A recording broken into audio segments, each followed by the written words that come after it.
एक सीनियर पटवारी की सच्ची कहानी। यह कहानी उन पटवारियों की है जो छत्तीसगढ़ में मध्य प्रदेश के समय यानी कि सन 2000 के आसपास नियुक्त हुए। इन्हें लगता था कि हर साल में राजस्व निरीक्षक के होने वाले ट्रेनिंग में भी जाएंगे और RI बन जाएंगे। वरिष्ठ पटवारी से वे ज्यादा शिक्षित और सक्रिय थे। मैं यहां बताना चाहूंगा कि वर्ष 1996 यानी संयुक्त मध्य प्रदेश के शासनकाल में राजस्व निरीक्षक की आखिरी ट्रेनिंग हुई थी। उस समय राजस्व निरीक्षक बनने के लिए पटवारी में कम से कम 7 वर्ष की सेवा पूर्ण करने की शर्त होती थी। सन 2000 में छत्तीसगढ़ बना और प्रथम मुख्यमंत्री जोगी जी ने यहाँ पर बंदोबस्त डिपार्टमेंट पूरी तरह से खत्म कर दिया। पहले राजस्व विभाग का पूरा नाम भू अभिलेख और बंदोबस्त विभाग था।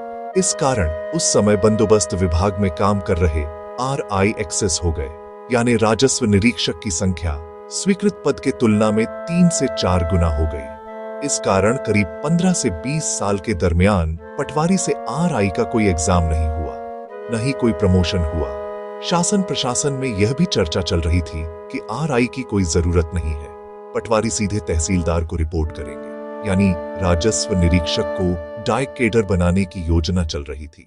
वरिष्ठ पटवारी ने अपने आप को फील्ड में खपा दिया और यह कब कनिष्ठ से वरिष्ठ बन गए पता भी नहीं चला।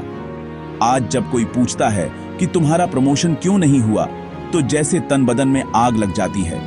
इसी बीच यह अफवाह फैलाई गई कि पटवारी तो प्रमोशन ही नहीं चाहता है, लेकिन यह सफेद झूठ है।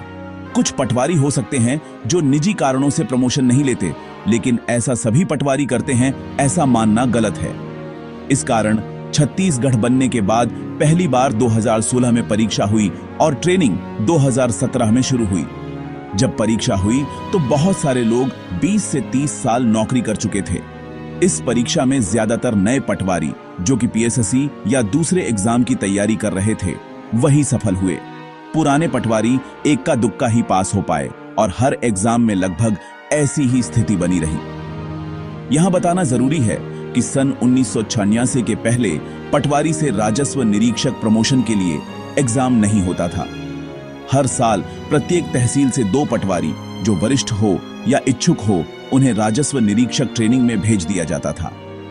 हालांकि एग्जाम की व्यवस्था थी, बाद में जहां पर जरूरत होती वहां पर प्रमोशन करके इन्हें राजस्व निरीक्षक बना दिया जाता था। एग्जाम की परंपरा 2015 से शुरू हुई। जैसा कि मैंने पहले बताया कि छत्तीसगढ़ में राजस्व निरीक्षक एक्सेस हो गए थे।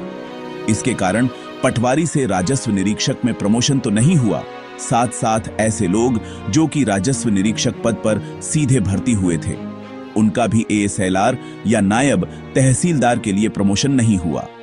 हम लोगों ने उन राजस्व निरीक्षकों को राजस्व निरीक्षक पद पर ही रिटायर होते देखा है। कुछ राजस्व निरीक्षकों का प्रमोशन हुआ, लेकिन वह भी रिटायरमेंट के समय। छत्तीसगढ़ में राजस्व विभाग के अधिकारी अपना प्रमोशन तो ले रहे थे, लेकिन पटवारी राजस्व निरीक्षकों के प्रमोशन की फाइल लगभग बंद थी। आज पटवारी में 20 साल के आसपास की सेवा कर चुके लोग इस पीड़ा को बेहतर समझ सकते हैं और अपने जीवन का संघर्ष कर रहे हैं। बावजूद इसके वे नए पटवारी को सराहते हैं, उन्हें दुलार करते हैं, क्योंकि वह नहीं चाहते जो परेशानी उन्होंने झेला है नए पटवारी भी झेलें। मुझे याद है उस दौरान जो पटवारी पद पर नियुक्त हुए, उस समय पटवारियों की स्थिति बहुत खराब थी। तहसील में चेयर पर बैठकर मीटिंग लेना सपनों की बात थी। दरी में बैठाकर पटवारी RI की मीटिंग ली जाती थी। हम लोग उस समय नए नए कंप्यूटर सीख कर आए थे, तो जमीन पर बैठकर इस तरह से काम करना अपमानजनक लगता था। आज जिस प्रकार तहसीलदार SDM पटवारी को बराबर का सम्मान देते हैं, चेयर में बैठाकर मीटिंग लेते हैं, पहले ऐसा नहीं होता था।